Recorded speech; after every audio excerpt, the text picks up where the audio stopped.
Makanya istilahnya pengawas menelan obat, bukan sekedar minum.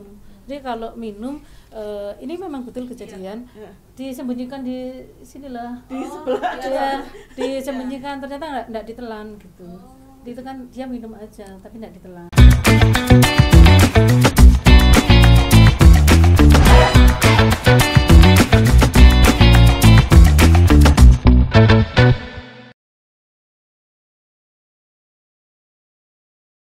Tuberkulosis atau TB adalah penyakit yang disebabkan oleh infeksi bakteri Mycobacterium tuberculosis. Bakteri tersebut dapat masuk ke dalam paru-paru dan mengakibatkan pengidapnya mengalami sesak nafas disertai batuk kronis. Organisasi Kesehatan Dunia dalam Global Tuberculosis Report 2022 menyatakan bahwa tuberkulosis masih menjadi salah satu ancaman kesehatan dunia. Indonesia menempati peringkat kedua sebagai negara dengan beban TBC tertinggi di dunia setelah India. Diperkirakan terdapat 562.049 penduduk Indonesia menderita TBC tahun 2019. Dengan jumlah 92.700 orang meninggal akibat TBC, atau sekitar 11 orang meninggal akibat TBC per jamnya, serta menjadi salah satu negara dengan kesenjangan terbesar antara estimasi kasus dan pengobatan TBC atau sensitif, resisten, dan TB HIV setelah India dan Nigeria. TBC wajib dihindari karena TBC merupakan penyakit menular. Penularannya sangat mudah, bisa melalui udara dan berpotensi menyebar di lingkungan. Dan Tribuners telah hadir di studio Tribun Jatim Network Malang. Komunitas SSR Yayasan Banu Yasa Sejahtera Peduli TBC Kota Malang yang dipercaya sebagai pelaksana program eliminasi tuberkulosis. Bersama narasumber Ibu DRA Ruli Narulita, Magister Administrasi Publik, sebagai Kepala SSR Yayasan Banu Yasa Sejahtera Peduli TBC Kota Malang. Selamat pagi, Ibu. Pagi. Ya. Dan juga narasumber kedua bernama Ibu Yayu Widiana, Sarjana Ekonomi sebagai staf program SSR Yayasan Banu Yasa Sejahtera Peduli TBC Kota Malang. Selamat pagi, Bu Yayu. Selamat pagi, Mbak. Ya, mungkin bisa disapa dulu Ibu Tribuners yang ada di rumah. Selamat pagi Tribuners yang ada di Indonesia. Bersama kami SSR Yabisa Kota Malang, kita akan berbincang terkait dengan TBC yang ada di Indonesia. Terima kasih. Baik, terima kasih Ibu Ruli dan Ibu Yayu ya Bu ya atas meluangkan waktunya untuk hadir di studio Tribun Jatim Network Malang ini untuk berbagi informasi mengenai gejala-gejala TBC dan juga program-program komunitas ini itu apa ya Bu ya. Ya. Dan Bu, ini ya Bu ya, kita mulai dengan pertanyaan pertama ya Bu ya. Nah, apa itu SSR Yayasan Banu Yasa Sejahtera Peduli TBC Kota Malang? Mungkin Tribuners yang ada di rumah itu belum mengetahui apa sih SSR Yayasan Yasa Sejahtera Peduli Kota Malang ini. Ya. Yayasan Banu Yasa Sejahtera ini didirikan pada tahun 2020 dan pada tahun 2021 kita dipercaya untuk menerima dana hibah dari Global Fund. Yayasan Banu Yasa Sejahtera ini tidak hanya ada di Kota Malang, tapi ada di 29 kota kabupaten yang ada di Jawa Timur. Dan salah satunya ada di Kota Malang, dan kita wilayah kerjanya juga sudah meliputi satu kota, yaitu ada di 5 kecamatan yang ada di Kota Malang. 5 kecamatan yang ada di Kabupaten Malang. Di Kota Malang. Di Kota Malang, ya. Ini sampai belibet ini. Di Kota Malang ya Bu ya, 5 kecamatan. Berarti ini fokusnya di Kota Malang. Kalau misalkan di Kabupaten Malang ada sendiri atau di Kota Batu ada sendiri? Ada sendiri di Kabupaten Malang. Iya. Oh, iya. Baik Ibu. Nah, ini saat ini jumlah anggotanya itu berapa Ibu? Anggota komunitas Yabhisa Kota Malang. Yabhisa Kota Malang. Iya. Jumlah anggotanya Ibu. Izin membantu menjawab ya. Jadi kalau kader aktif kami saat ini ada sekitar 45 orang, Mbak. 45 orang. Ya, ada 45 orang. Tapi kalau yang sudah kami latih total itu udah 300 lebih sebenarnya. 300 lebih. Ya. Yang dilatih untuk menjadi kader dari komunitas Yabhisa Peduli TBC Kota Malang sejak awal program. Jadi saya menambahkan sedikit bahwa memang awal dari program ini sebenarnya dari TB Care Aisyah. di Kota Malang sendiri mulai tahun 2014. Kemudian pada tahun 2020 pimpinan pusat Aisyah memutuskan untuk mengakhiri program. Nah, dari situ kami kemudian yang di Jawa Timur ini membentuk yayasan baru namanya Ya Bisa ini, sehingga di tahun 2021 kami meneruskan ya semacam estafet perjuangan gitu ya dari Aisyah ke Ya Bisa ini. Nah, dari awal program dulu Tipikor Aisyah ya sudah 300 lebih kader yang kami latih kan, tetapi yang memang dinamika mengelola kader itu seperti itu Mbak. Dari 300 lebih yang kita latih, yang aktif sekitar 45 itu. Ya. Yang memotivasi ibu-ibu ini membangun komunitas ini itu apa, Bu? Yang pertama adalah semangat untuk berbuat baik pada orang lain. Yang kedua, kita berusaha untuk menolong ya, istilah menolong. Kalau kita sudah mau menolong, insya Allah Allah itu akan juga menurunkan kemudahannya kita dalam menjalankan aktivitas ini. Yang ketiga, kita harus punya semangat bahwa apa yang kita lakukan ini insya Allah dicatat sebagai amal kebaikan kita. Karena kita tidak bisa ya semuanya itu beramal dengan dengan hartanya aja, tapi ada orang yang tidak punya harta, punya tenaganya, itu yang diamalkan. Ada yang punya tenaganya diamalkan, yang punya harta diamalkan, punya waktu diamalkan. Nah, itulah kebaikan-kebaikan yang mendasari kami untuk terus berbuat di komunitas ini. Komunitas ini ya Bu ya. Dan juga kegiatan di komunitas Siap Hisa ini apa aja sih Bu selain sosialisasi? Kita sering ada baksos ya, ada baksos, ada grebek TV. Nah, ini biasanya kita lakukan bersamaan ya. Jadi kita lakukan bersamaan di baksos ini, bagaimana kita yang pertama tetap mengedukasi masyarakat ya, mengedukasi masyarakat. Yang kedua dengan harapan kita tahu bahwa masyarakat yang terkena TBC ini tidak semuanya ya, tapi banyak yang memang kurang mampu ya. Jadi dengan adanya baksos ini harapannya biar semangat untuk berobatnya ada, gizinya juga ada, perbaikan seperti itu.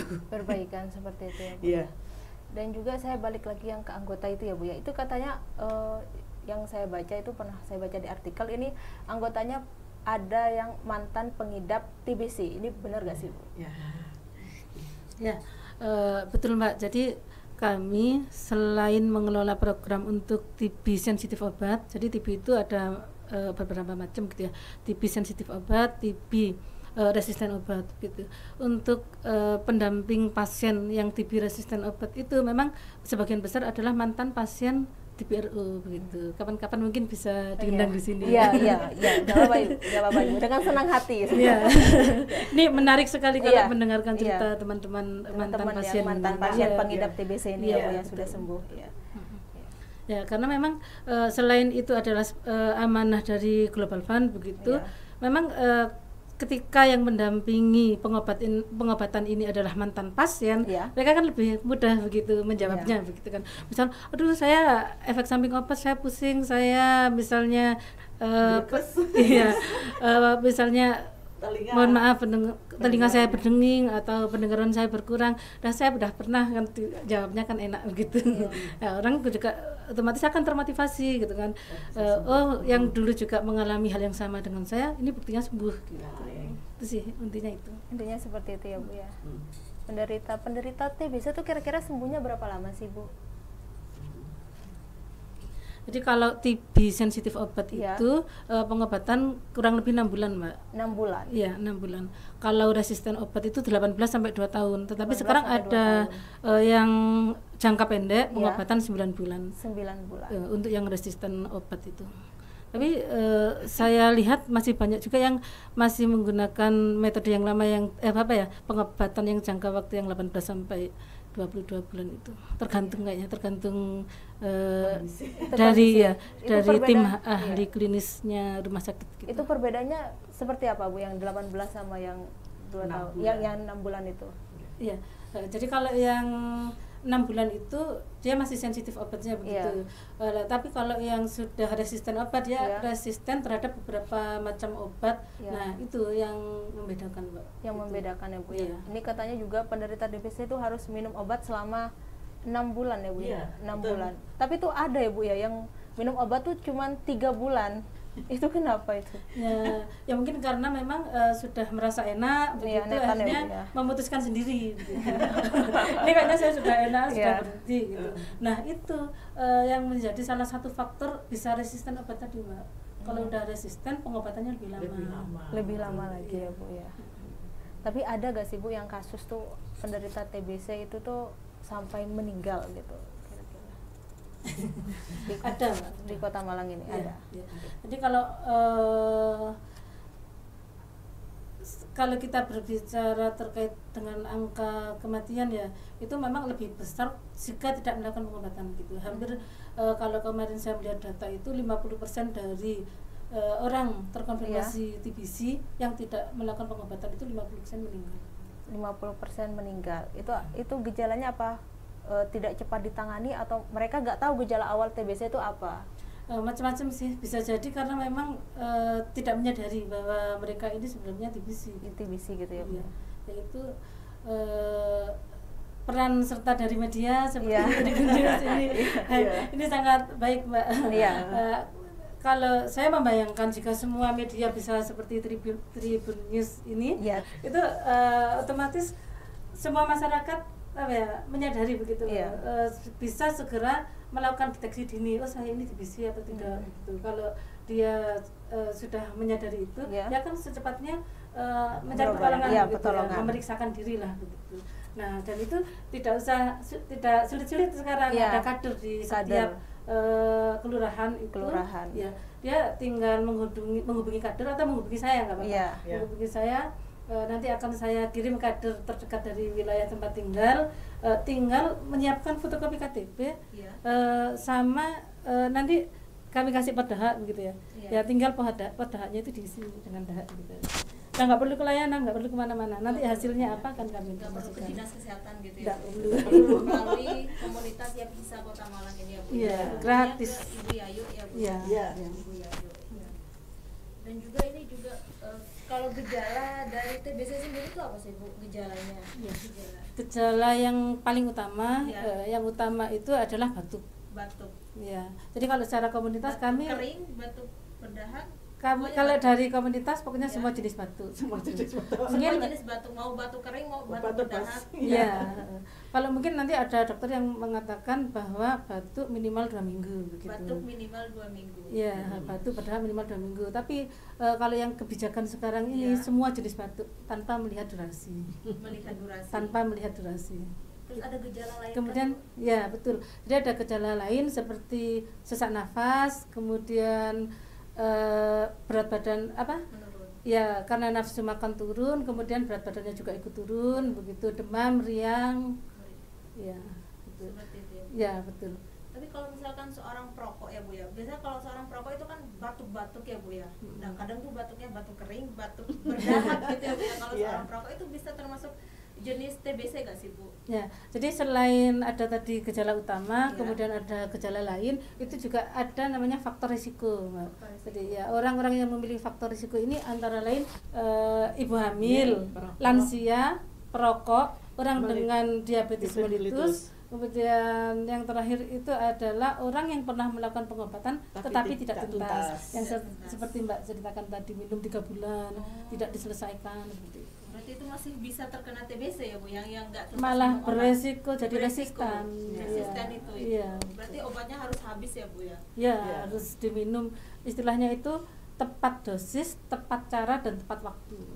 Seperti itu ya. Ya, tepat dosis, tepat cara dan tepat waktu. 3T. 3T ya Bu.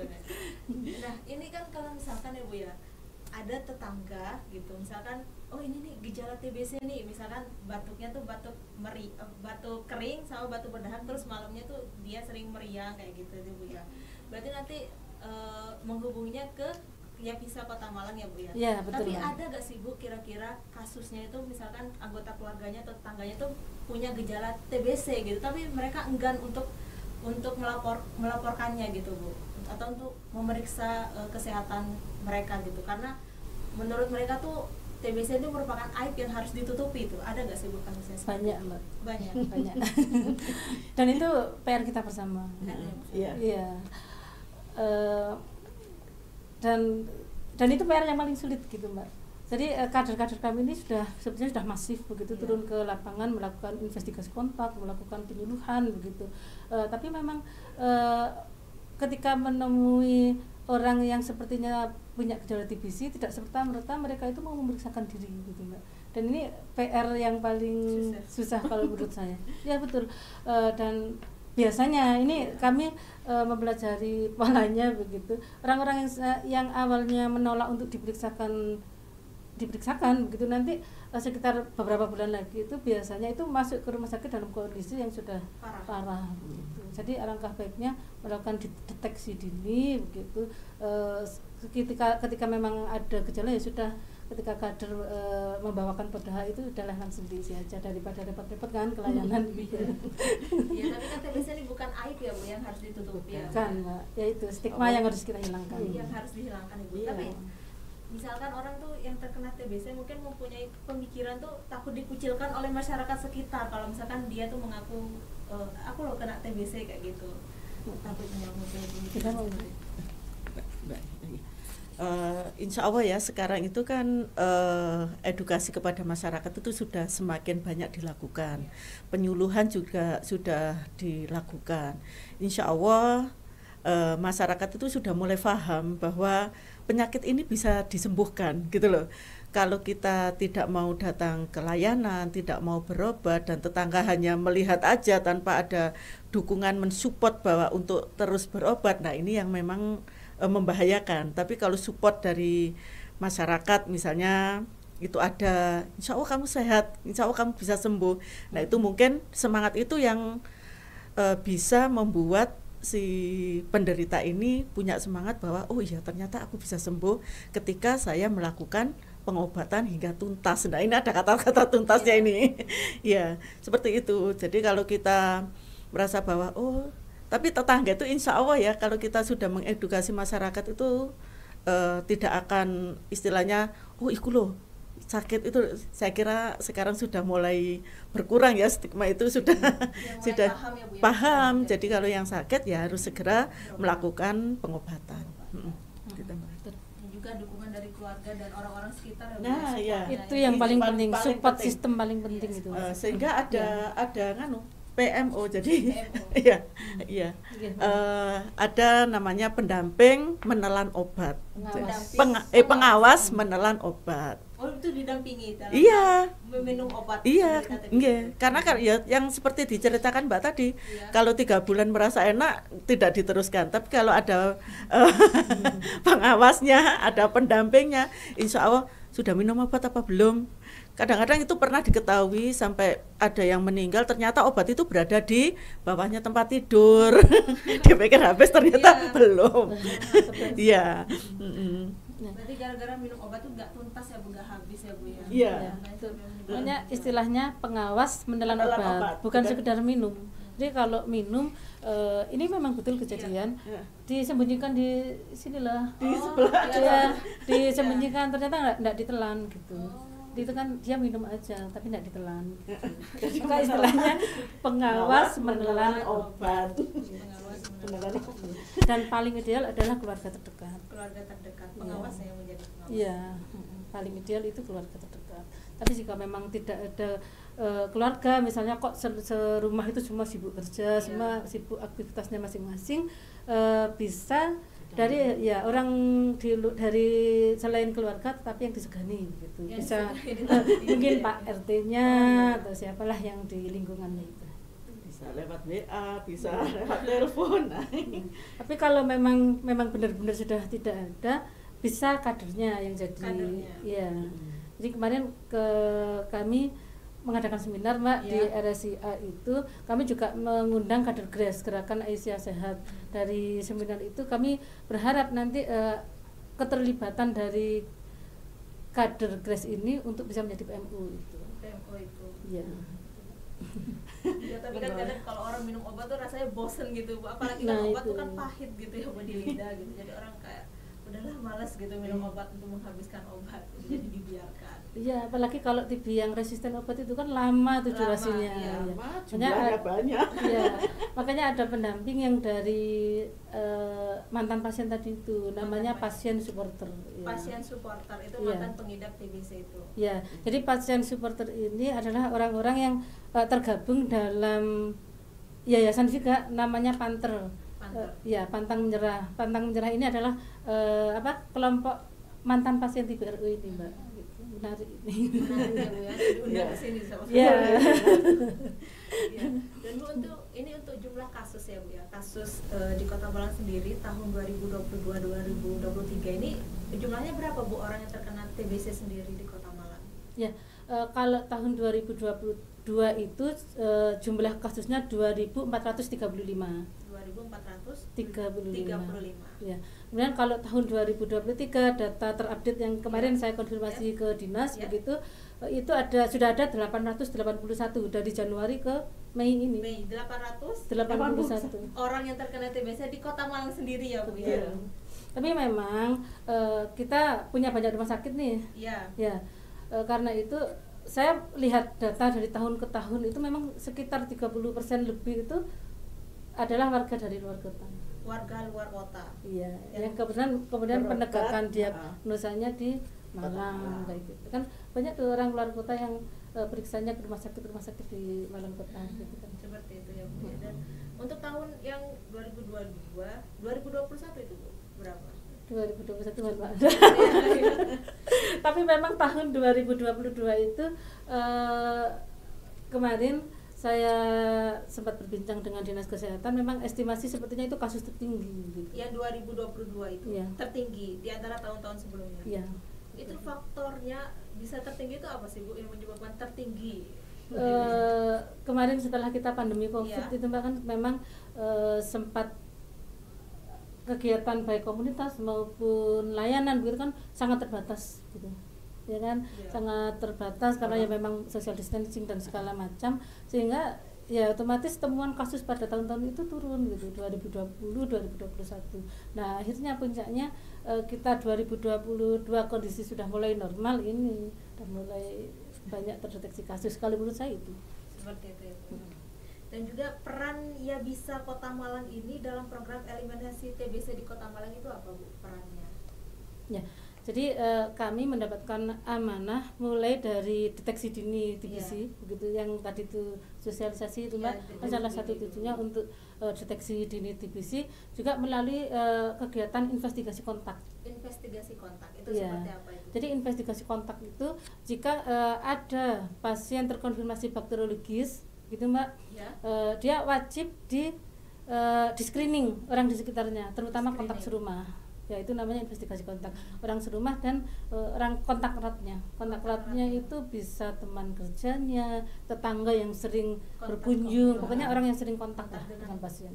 Itu kita screening, kemudian yang sudah ada gejala itu kita periksakan pelayanan, kita ambil sampel dahaknya itu. Sampel dahaknya itu Iya. berarti kader-kadernya yang mengambil sampel. Itu yang melakukan investigasi kontak juga kader. Kadernya. Iya. Berarti nanti tinggal melaporkan ke Dinas Kesehatan. Ke PKM. PKM. Ya, yang entry Puskesmas. data di Puskesmas. betul. Iya. Betul. Berarti Kami komunitas juga punya laporan tersendiri. punya Iya. laporan tersendiri. Iya. Dan bridging sudah sinkron gitu dengan laporannya dinas. Sinkron ya Bu ya. Iya. Dan itu perasaan Ibu gimana mengambil dahak pasien TBC? Itu perasaan Ibu seperti apa? Kalau jujur saya pengelola program nih, Iya. saya jujur saja memang tidak pernah secara langsung ngambil dahak gitu. Iya. Itu kader di lapangan. Kader di Iya. lapangan. Nanti coba diajak ke sini Oh, iya. supaya mereka bisa Iya. bercerita. Gitu. Tapi itu kan pakai kayak alat gitu ya, apa? Iya. Kayak pakai sarung tangan gitu mungkin ya Bu ya.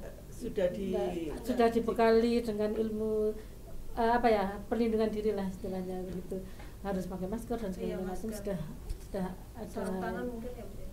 Jadi melanjutkan yang tadi Mbak ya, Iya. selain investigasi kontak, kita juga melakukan itu tadi rujuk suspek, orang yang tadi sepertinya ada gejala gitu, Iya. memenuhi syarat rujuk lah istilahnya, punya gejala utama yang tadi itu batuk, Iya. atau dia punya satu faktor risiko dan satu gejala lain tadi itu, dia kan wajib diperiksa nih. Iya. Nah kontak serumah itu meskipun tidak memiliki gejala juga wajib diperiksa, Mbak.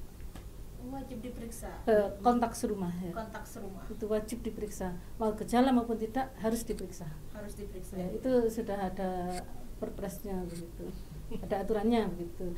Nah, ketika kemudian diperiksa dia dinyatakan positif TBC, ya sudah pengobatan TBC begitu.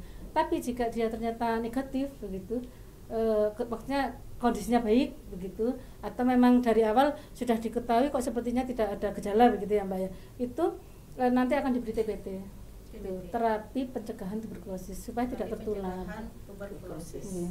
Kalau kami secara program itu yang diamanahkan ke kami, kewajiban utama kami adalah untuk balita kontak serumah serta anak usia 5-14 tahun. 5-14 ya. tahun. Yang kontak serumah jika dia kondisinya sehat, ya, harus kami edukasi untuk supaya mendapatkan TPT itu. TPT. Ya, TPT-nya dapat dari layanan dari BKM. Kami mengedukasi begitu. Mengedukasi. Ya. Ya, dan juga ini yang terkena TBC itu rata-rata usia berapa sih Bu? Usia produktif, Mbak. Kalau saya melihat di laporan yang setiap bulan saya bikin itu usia produktif, Mbak. Tapi TBC anak juga cukup tinggi ya. Iya. TBC anak juga ada. Iya. Kalau ini kayak erat kaitannya juga sama stunting gitu ya. Iya. Ya kalau dia balita kemudian dia 2 bulan kok berat badannya tidak naik begitu, itu sudah harus dicurigai juga gitu, harus diperiksakan. Ini kata TBC lebih berbahaya daripada COVID ya Bu, benar nggak sih?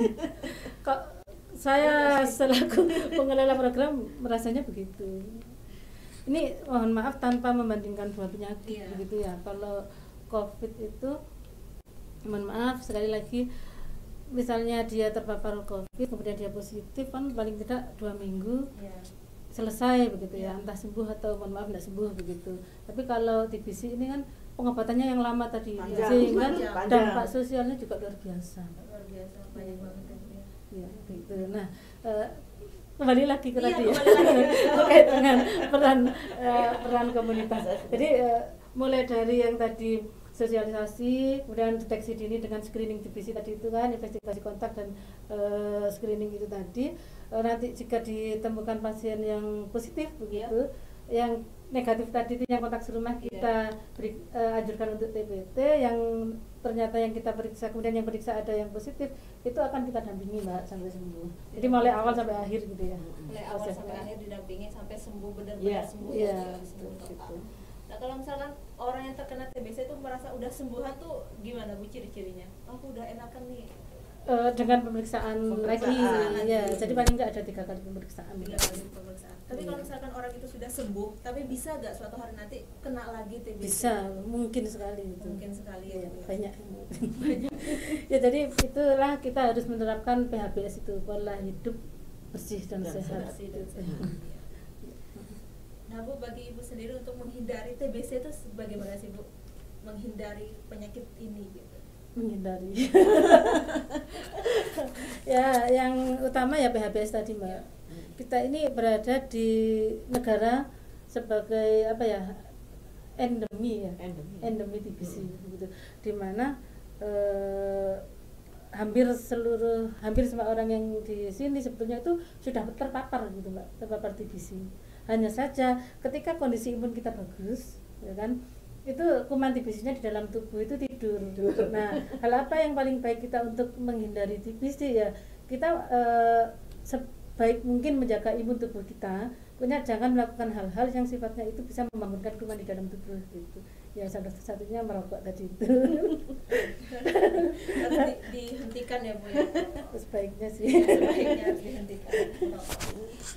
Dan Bu, kalau untuk orang-orang ya Bu yang tertarik untuk bergabung komunitas ini, yang bisa Kota Malang ini bagaimana Bu? Ya, tinggal kontak saya Mbak di 081 3-nya 5 kali 1485. Ya, menghubungi Ibu Yayu ya. Ya.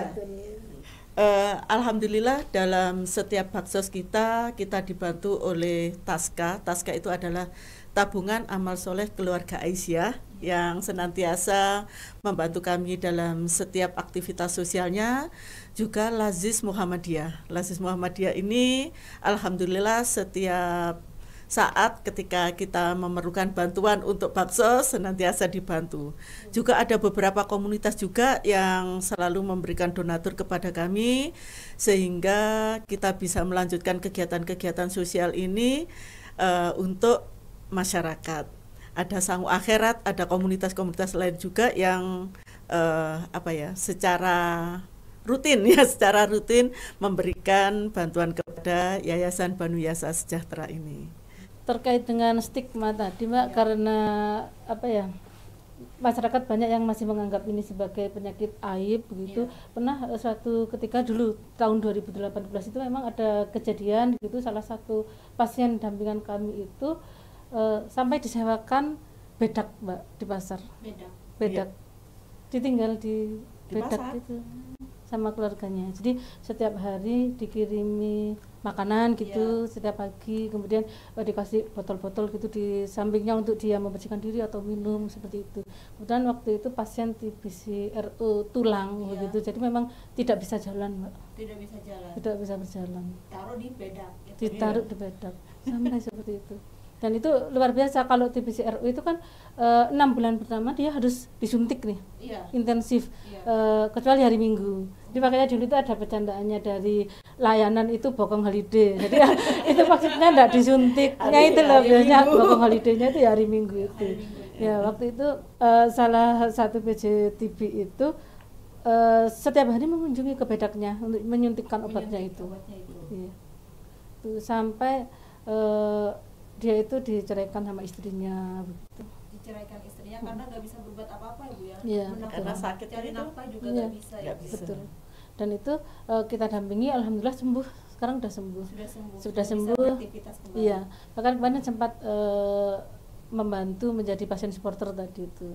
Tapi hanya 7 bulan kalau nggak salah. Tapi bukan itu sih intinya, yang penting dia udah kembali sehat dan bisa beraktivitas lagi begitu. Itu dari yang TB tulang nggak bisa jalan. Ya, kalau TB tulang itu gitu. Jadi bisa jalan kembali. Iya, udah bisa, sekarang udah bisa mencari nafkah lagi. Baik, terima kasih Ibu.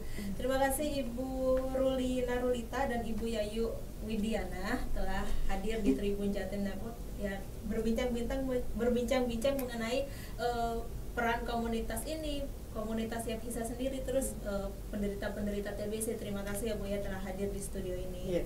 Jangan bosan-bosan ya Bu ya, nanti suatu hari nanti dikontak lagi untuk main-main ke studio Tribun. Selalu siap Mbak. Selalu siap.